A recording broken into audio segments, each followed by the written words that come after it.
Hi, my name is Gibson, and I'm the creator of the Personal Development School.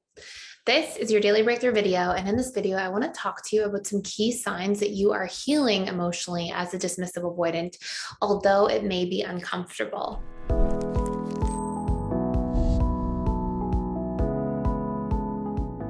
So one of the first things is when we look at the attachment spectrum, right? You can sort of imagine this to be along a continuum, and on one side of the continuum, we have AP, the other side DA, like the more avoidant leaning, the very anxious leaning.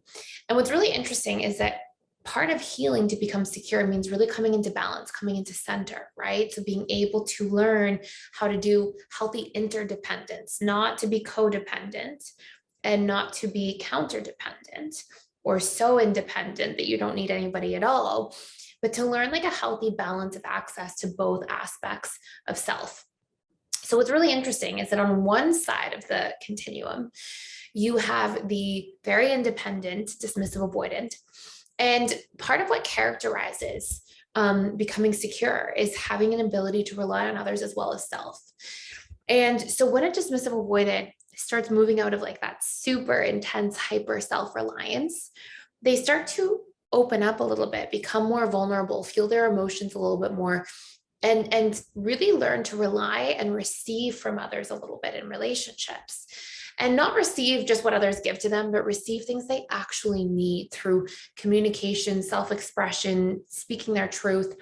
And whenever we are relying on something to meet our needs, if it feels pulled away, we'll feel a little bit anxious. That's a normal response. It's actually a very secure response because that anxious feeling is there to give us feedback that something's out of alignment. Now, in a securely attached person, that person will learn to get into alignment, right? They'll be like, oh, there's an unmet need. Okay, I can meet this need myself, or I can express it again to my partner. And there are healthy adaptive strategies to deal with that. When a DA first moves down the continuum into sort of that center point, it can feel uncomfortable because they'll actually feel a little bit of that anxiousness. Now, securely attached people feel a little bit of anxiousness, but the difference, just so you see here, right, is a securely attached person will feel a little bit of that anxiousness and have an adaptive strategy. An anxiously attached person, when they feel anxious, will have maladaptive strategies, right? They'll have like these extreme coping mechanisms. They'll also tend to start storytelling, and they'll even jump to the conclusion that a need won't be met, and it means I'm going to be abandoned or alone or excluded, and they'll jump down the story and rabbit hole even when that thing is not necessarily happening.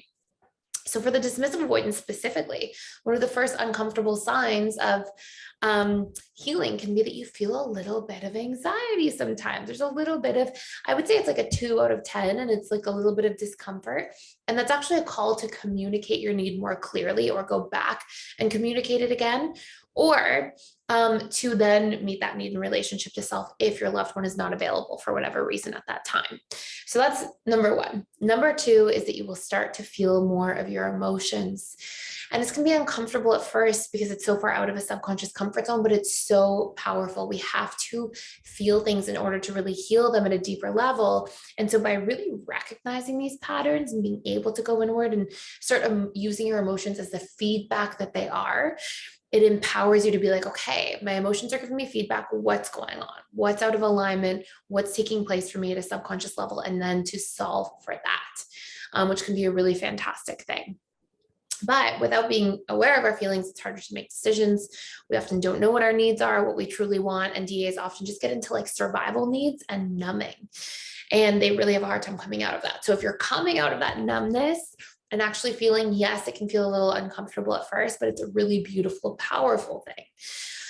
And number three, there will be this opportunity as a dismissive avoidant when you start healing a little bit more, to yearn for connection, to want to do different things, to want to try new things, to do things suddenly that are outside of your comfort zone, because your emotional bandwidth extends a little bit. So rather than being like going into work, coming home, just needing to be away from everybody and just going into coping, now you actually may have this like kind of intrigue to want to meet new people, try new things, have different conversations.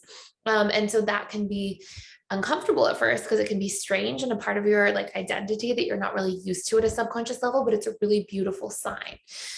And number four, Another really big sign that I will see is a deepening of conversations, a curiosity more about people, a curiosity more about what they're experiencing, what they're feeling, wanting to ask deeper questions, wanting to connect a little bit more deeply. And sometimes when we feel curious, it can also feel uncertain. So we can be like, oh, I feel uncertain about something, or I want to learn more. But there's this really beautiful power that comes with vulnerability, with more vulnerable conversations and dialogues and deepening connection overall by asking those sort of like deeper questions as a whole. So those are 4 major signs. If you want to do a much deeper dive into this kind of work and what it takes to really become securely attached as a dismissive avoidant, we've got a great course you can check out for free for 7 days using the link below, which is the Reprogramming Dismissive Avoidant course. It will really take you through all these really important tools so that you can stretch that comfort zone, really break through glass ceilings in your relationships, and develop a much deeper connection to yourself, clarity in your life, and deeper, healthier, more harmonious connections to others. So I hope that makes sense. Thank you so much for watching and for being here. Please like, share, and subscribe if you haven't already, and I will see you in the next video. Hey, I just wanted to jump in here really quick and let you know exciting news, which is that we are launching round 2 of integrated attachment theory coaching training. This is training with me about everything related to attachment styles, reconditioning the subconscious mind, and also includes a full session all about how to build your business, how to produce funnels, how to really up level so that you can work from home, work with clients, have the freedom and flexibility you want to be of service, to contribute after a whole bunch of training, really learning about these tools and tips from the inside out. I'm really excited to be sharing this. We won't be doing this again till literally probably October of next year, 2023. So join now while you can. We're doing this because of popular demand from our last one. Our seats filled up so quickly, and I would love to be able to share this with you. So if you want to learn more and get on the list below, you can click the link in the description box, and we begin this October 5th.